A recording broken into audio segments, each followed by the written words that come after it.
saka yung mata niya.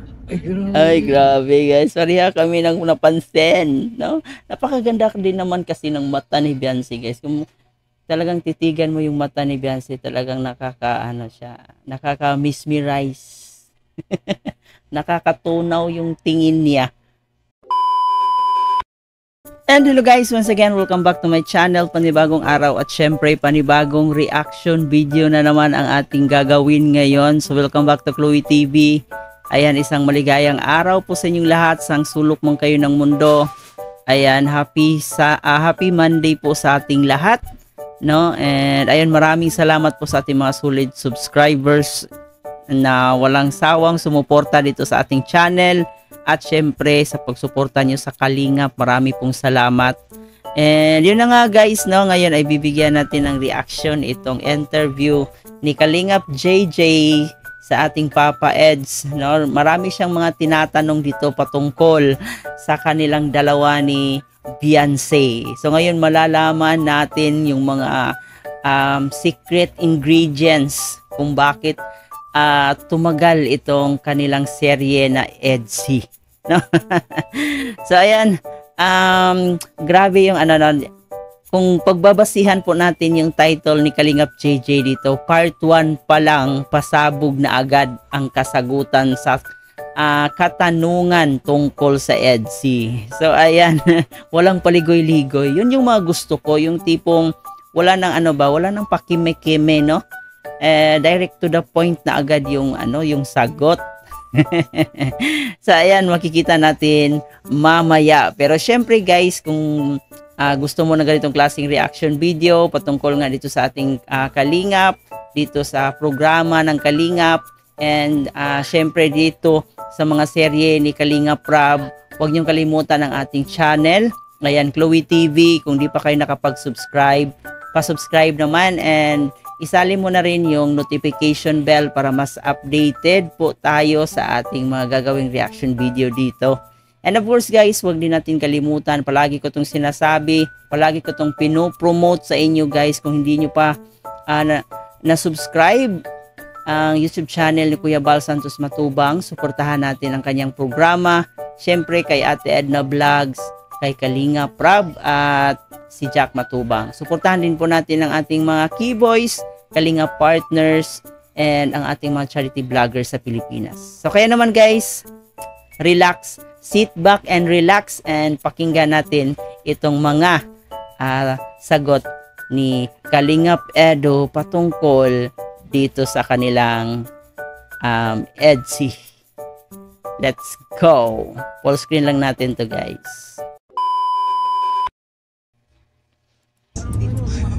Yan po guys. Guys, katulad yung kay Kalingap Lalo. Ano ba yung perfect date sa'yo? When is the time? Perfect date. Walang time. Grabe naman yung walang time, no? Ay siguro ibig sabihin niya, hindi na kailangan mag-set ng date, no? Hindi na kailangan mag-set ng oras kung kailan niyo gustong mag-date, di ba? Yung parang ang gustong ipahiwatig ni Papa Eds dito na kung meron kayong oras, so ay mag-date na kayo, no? Kasi naman magpaplano-plano pa kayo tapos ang ending hindi matutuloy. So mas maganda kung meron kayong oras sa isa't isa, no? Ayan, date na agad. Yung baga ganun ba, parang hindi na talaga pinaplano-plano, wala nang plano-plano. Direct na date kung may oras. Walang time. Walang time? Ba't walang time? Ang mahalaga kung kailan libre. Siya na yun ang perfect. Tama, di ba? Kasi pag nalipas po pa ng oras, wala. Ganon. Kailan pwede ang isa't isa. Kasama nyo naman isa't isa, masaya. Ay, grabe. Napaka-practical na sagot, no?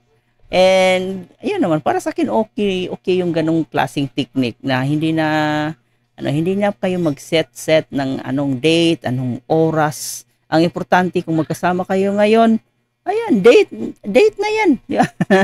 Importante meron talaga kayong oras sa isa't isa. Yun yung importante sa isang nangliligaw, at yun yung importante sa isang relasyon, no? Yung time, no? Yung date, nandyan lang naman yan. Pero yung oras at panahon na binigay mo sa isang taong gusto mo, yun yung pinaka-importante. And yun yung nagustuhan ko dito kay Papa Eds.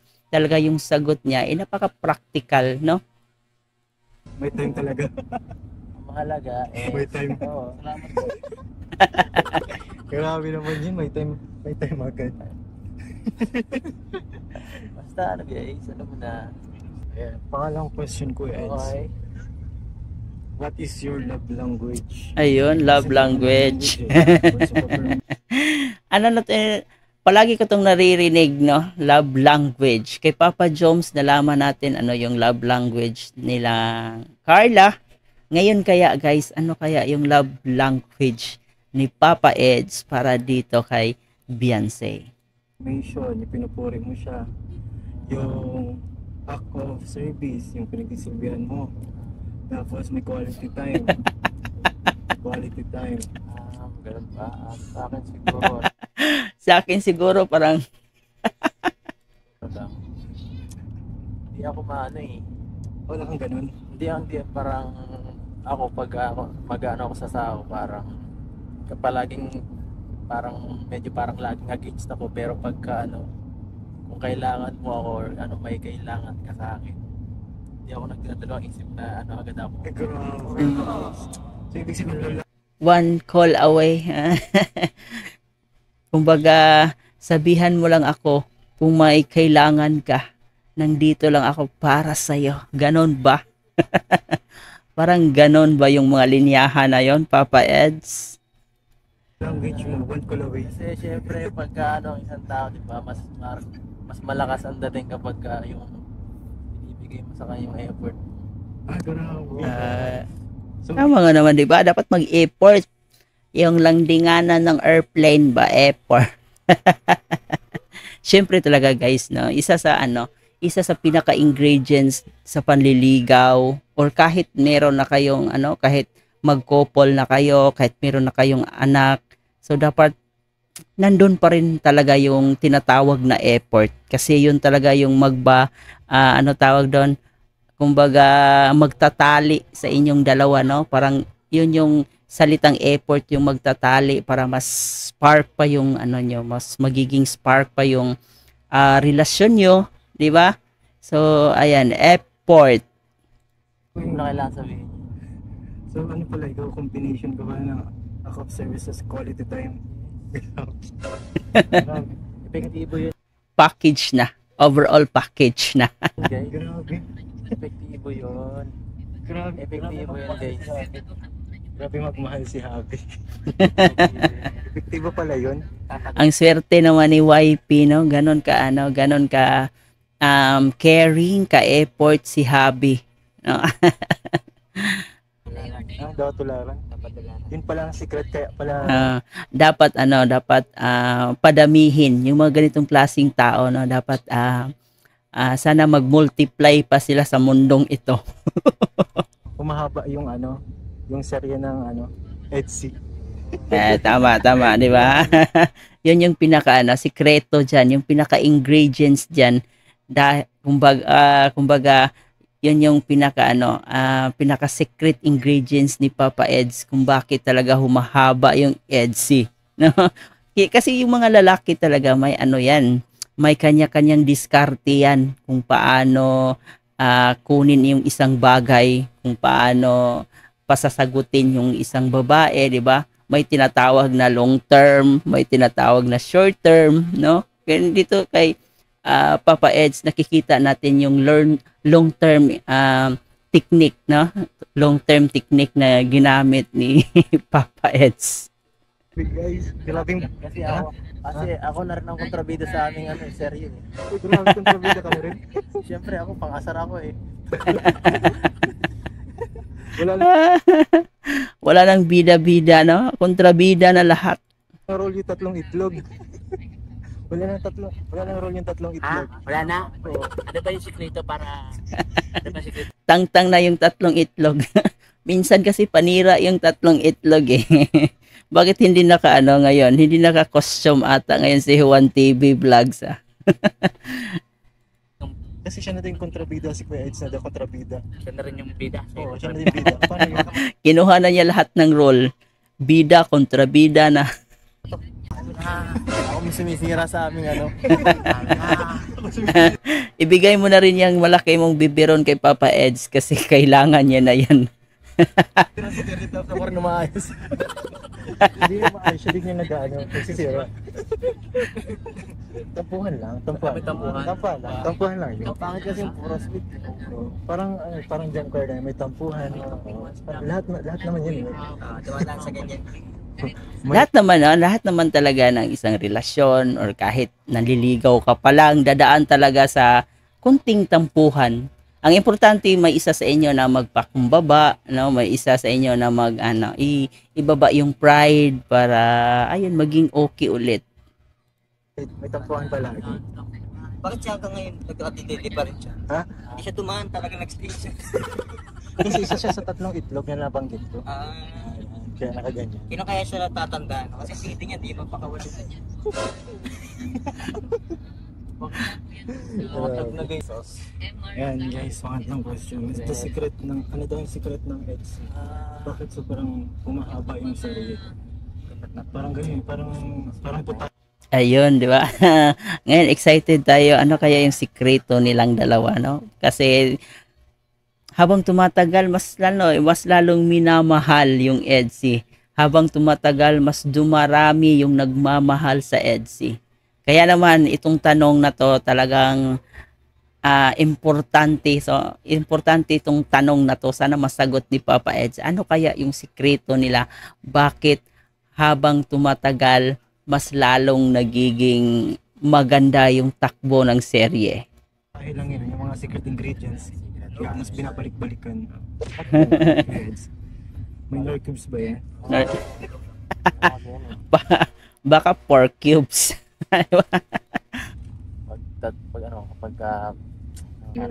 Parang iba talagang dating eh. Grabe. Iba ang dating kapag ganun, parang ang sarap panoorin pagka makikita nyo naman sa body language ng mga nag-acting. Nakita. Galing umacting kapag ano yan. Ibig sabihin, magaling kayo mag-acting kaya binabalik-balikan ng viewers. Ay, ganon. Kumbaga, baka nag-enroll sila sa Star Magic, no? Di ba? Magaling kasi silang umarte. Kaya, yun yung pinaka-secret ingredients nila. Yung pag-arte naman talaga, no? Kung bakit tinatangkilig ang isang love team, di ba? Yung kahit hindi kayo talaga mag-jowa, kung marunong kayong magdala sa isa't isa para sa love team nyo, talagang magwo-work talaga yung love team nyo, no? Bonus na lang kung magiging kayo, no? Ang importante yung yung naibigay nyong kasiyahan sa mga viewers, yung mga may napupulot sila, di ba? Hindi lang yung puro landi-landi lang, ganon. Parang importante din kasi sa isang love team yung tinatawag nating makukuha nating lesson, kung ano yung moral lesson na nakukuha natin sa kanila, di ba? So yun yung sikreto sikreto ng ating Edsy kung bakit mas lalong minahal at tinangkilig itong serye nilang dalawa. Chemistry. Hindi yung konting chemistry, grabe ng chemistry. As in, Over kumbaga whole chemistry na. Hindi na konti eh. Malaking chemistry na. kaya ganun. Ambo lang ako kaya nanamdihan ko lang. Iniisihan mo lang. Ibig sabihin, may tinatago ka pang hagimat. Alam mo yung mga ganyung bagay. May tinatago ang hagimat. Bawal, sa inyo lang yun, sa inyo lang. Ng NC, sa inyo lang ni Gansi. Grabe. May tinatagong secret. Ito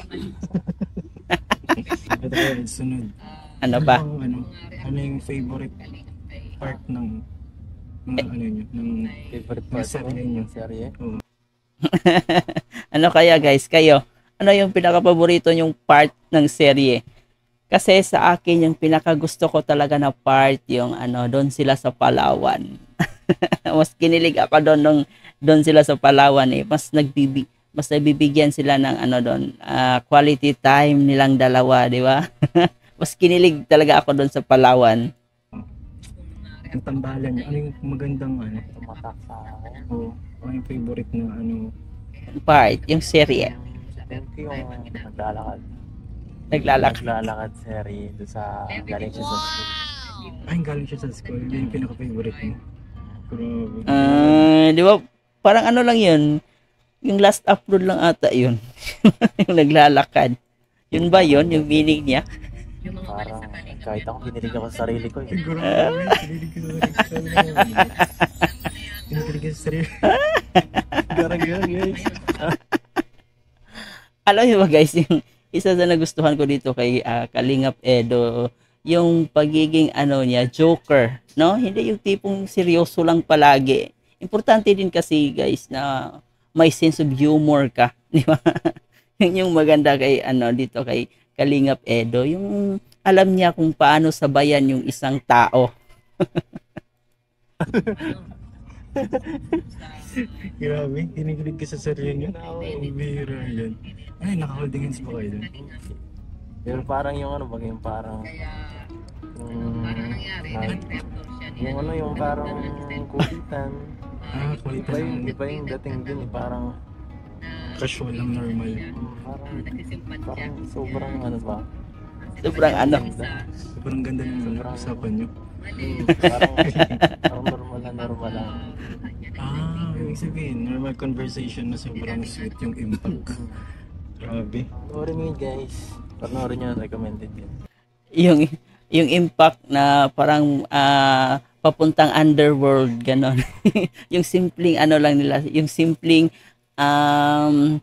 conversation na sobrang kinikilig, nakakakilig kasi ito si Papa Eds guys, kahit simple lang yung mga banat niya, kahit simple lang yung mga binitawan niyang salita, iba talaga yung impact eh. Iba yung tagos sa puso, yung mga salita talaga niya, talagang mapi-feel mo no na kahit si Beyonce makikita natin na napapangiti na lang ito, di ba guys? And ganon rin yung nafe-feel natin as a viewers, yun din yung nafe-feel natin sa mga binitawang salita ni Papa Eds. Kasi napakagaling niyang napakagaling niyang mambola. Recommended yun. Part ano ba yun? Part 5 yata yun. Part 5? Part 5 daw. Part 5. Long sleeve jacket. Yun pala. Akala ko yung bago. Favorite mo ano? Na scene na inyo. Grabe. Sino ba? Na fan. Sino? Yung isa sa inyo. Couple na si Beyonce? Oo. Hindi ko pa sure eh. Di mo pa sure? Hirap mag-judge. Pero feeling ko, oo. Feeling ko matutulog na si Papa Eds. Hindi ko masasabi. Mamaya. Pero tingin ko naman may mga ano na, nangangalahati na. Pinangalan natin ha? Oo guys, nangangalahati na.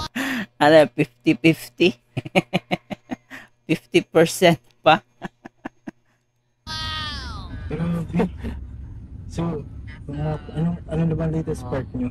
Part 14 na? 34 na 34? 34 na sunod eh. Part 34 na guys. 34, 35. 35 ang sari. So, kapag nag-part 70, 100 na. Oo. Sige na. Parang ganon. Grabe, pero hindi yung pang-vlog lang. Pang-legit lang yan. Pang real life na talaga. No? Pang real life na.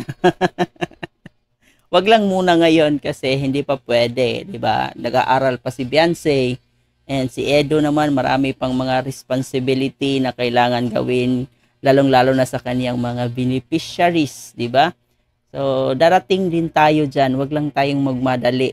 Sa mga solid supporters ng EDC, ayun, sana maintindihan natin, hindi ganun kadali ang isang bagay na gusto natin, no?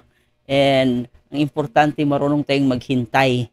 Si Papa Eds nga, kaya niyang maghintay para kay Beyonce. So tayo pa kaya, no? Habaan natin yung pasensya natin. Tayo dapat mag-adjust, no? So yun guys, 'di ba? Alam naman natin na priority ni Beyonce ang pag-aaral. So focus muna siya sa kanyang pag-aaral And if ever man na maging sila, no, na hindi pa nakapagtapos si Biancy sa kanyang pag-aaral, at least meron siyang inspirasyon.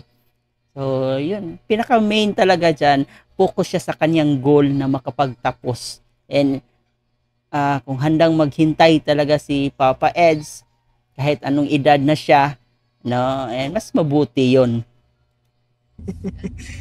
Ibang klase na yun.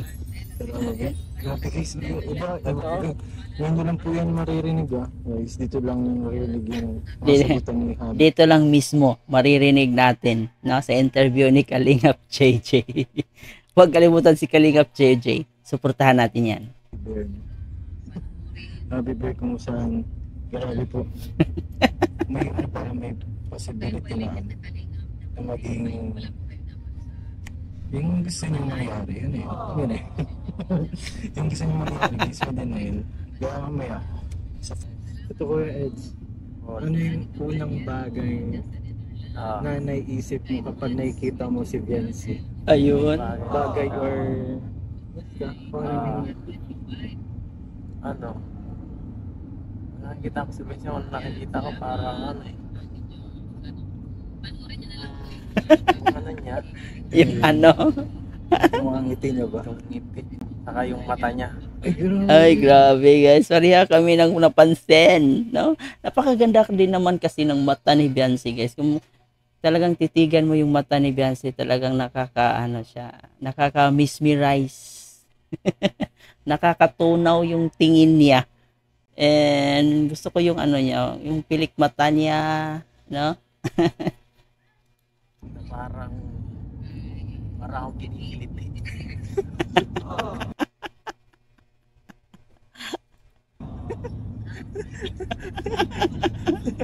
Grabe kinikilit eh sa mga mata niya. Parang kinikiliti talaga. Grabe naman yung parang dito mo lang narinig talaga. Titig lang. Grabe ka pala. Grabe pala yung mata, no? Tawa siya minsan. Grabe pala yung mata ni Biancy, parang nangingiliti. Yung mga talagang, kahit di naman ako natatawa, nadadala na lang ako eh. Dahil sa mata niya. Oo. Grabe. Ano pala ang impact ng mata? Tingin ni Toledo nakakiliti.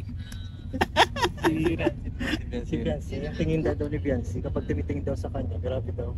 Para siyang kinikilig kahit hindi naman. Sigit na yung mata niya. Di ba lagi na pag nakikita yung nangarsaring masyado. Singkit na masyado sa haba pa ng pilik mata. Hindi na.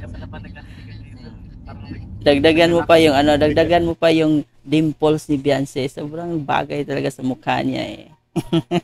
Matangos pa yung ilong. Napakaswerte mo naman, Papa Eds, eh. Oo, may crinkles ka dito na sa tingin. Grabe no? So yun.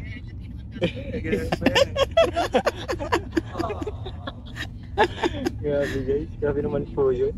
Kakaiba pa lang ano, ang impact ng Biancy kay Kuya Eds. Grabe.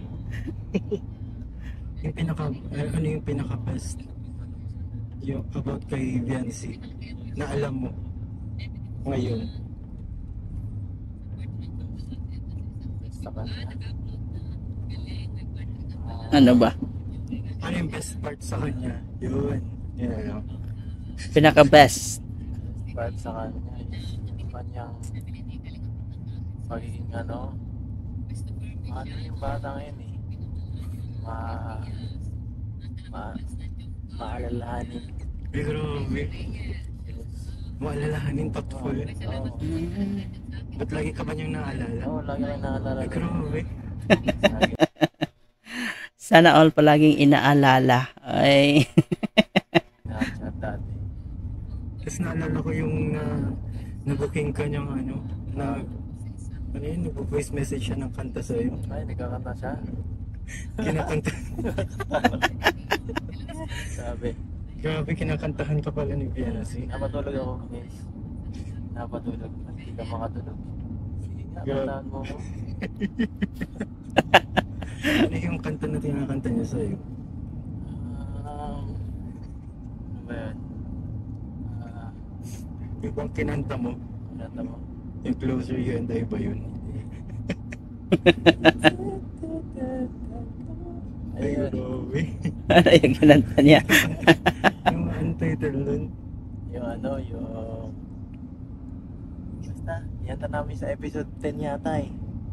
Yung nandun sa ano. Anong kanta ba yun? Oh, konting lyrics. Ikaw na at ako ang magsasabi. Sabi ng... Wait. Tama na sa akin ng minsay. Ikaw lang at ako ang magsasabi ng... Ayun pala. Yun pala yung paboritong kanta nilang dalawa at kapaboritong kanta ni Beyonce.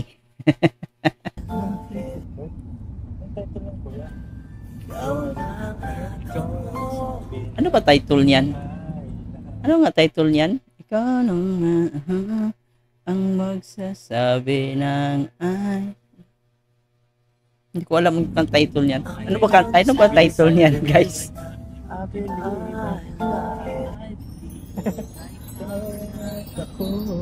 Yun. Pa yun sa episode na maganda. Grabe. Yun pala yung kinakanta niya sa'yo kapag gusto mo matulog na. Makatulog yun guys. Pampatulog niya pala yun. Grabe. Ito pala po yun by Jimmy Bondok. Ay, okay. Yun pala. Now I know yung title. Ito na last question. Bago tayo mag-fast talk. Ano ba yung pinaka-goal talaga ng EDSI? Unang NC. Oo, ng serye ng EDSI. Ano yung pinaka-goal? Siyempre, una sa lahat is mabigyan ng konting ng tuwa at siyempre mabawasan yung lungkot ng mga fans natin. Lalo na yung mga taga-ibang bansa na iisa lang, sulo-sulo lang sa buhay doon, tapos siyempre malungkot din naman sila doon. Kaya yung iba, sabi sila ng ay sana ang ganda ng mga yung mga ganyang serye kasi nakakatulong sa amin. Isa yun sa gusto ko kasi siyempre nakaka-technical depression. Grabe. Ang pangalawa is siyempre ang goal ng EDSI is ang goal ng Beyonce maging mas maging close. Mas maging close kayo. Para mas makilala nila yung isa't isa, di ba? At the same time, syempre nakakatulong din, di ba? Nakakatulong din yung serye nila sa programa ni Kalingap Rab. And ayun, tulad ng sinabi ni Kalingap Edo na talagang nakakatulong din ito lalong-lalo sa ating mga OFW na walang ginagawa, nandun lang sa kanilang kwarto, 'di ba? So sa pamamagitan ng kanilang pag pag watch ng serye ni Kalingap Rab, mapa-EDSI man, mapa-Jomcarl, mapa-Danjoy, at least na-relieve ng konti yung nila, homesick nila, 'di ba? So malaking tulong din po 'yon sa ating mga OFW itong mga serye-serye ni Kalingap Rab. So ayan guys, hanggang dito na lang muna yung reaction video natin. Kung di nyo pa napanood itong tawag dito, interview ni Kalingap JJ kay Kalingap Edu, ayan, panoorin nyo po. Talagang ayan, marami pa kayong malalaman patungkol dito sa kanilang dalawa ni Beyonce, no? So nalaman din natin kung ano yung sikreto, ano yung ingredients kung bakit nagtagal itong EDSI, no?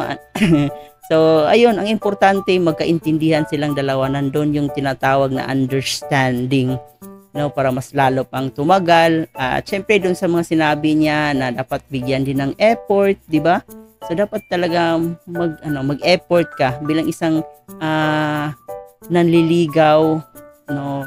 Bigyan mo ng effort yung taong gusto mo. Yun yung pinaka-importante sa isang relasyon or sa isang panliligaw. So bigyan mo ng time, no, quality time, effort. So yun, lahat sinabi yan ni Kalingap Edo. Kaya nangyari, tumagal ang EDSI, marami ang nagmahal, tinangkilig, di ba? So ayun, yun yung sikreto nila. So hanggang dito na lang muna guys ang reaction video natin. Ito nga po pala si Chloe TV. Sana sa next reaction video natin nandun pa rin po kayo. Thank you for watching.